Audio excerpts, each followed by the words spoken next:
Netizens, mas lalo pang na-excite sa posibleng collab sa hinaharap. Hindi mapigilan ng fans ang kilig ng kumalat online ang balitang masaya at genuinely thrilled si Shuvi Etrata matapos nitong makilala ng personal si Eman Bacosa Pacquiao. Ayon sa mga nakasaksi, kapansin-pansin daw ang saya ni Shuvi nang magkausap sila. Simple pero ramdam na she genuinely enjoyed the moment. Dagdag pa rito, hindi rin itinago ni Shuve na hangad niyang makatrabaho si Eman sa future kahit sa anong project, mapag-guesting, vlog collab, or acting stintman. Para sa ibang netizens, sapat na ito para umikot muli ang mga spekulasyon na posibleng isa sila sa susunod na unexpected but exciting pairing ng bagong generation of personalities.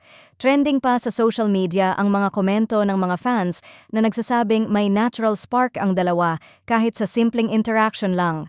Marami ang nagsabing refreshing daw ang vibe nila. Walang pilitan, walang arte, at parang magaan agad ang chemistry. May ilan pa ngang nagbibiro na baka ito raw ang simula ng isang bagong on-screen tandem na hindi natin inexpect pero kailangan pala natin. Sa ngayon, tikom ang bibig ng magkabilang kampo kung may naka-line up bang project or follow-up meeting.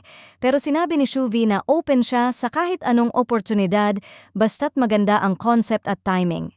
Si Emma naman ayon sa fans ay kilalang approachable at supportive kaya lalo pang umaasa ang supporters ng dalawa na baka may mangyaring exciting collab sooner than expected.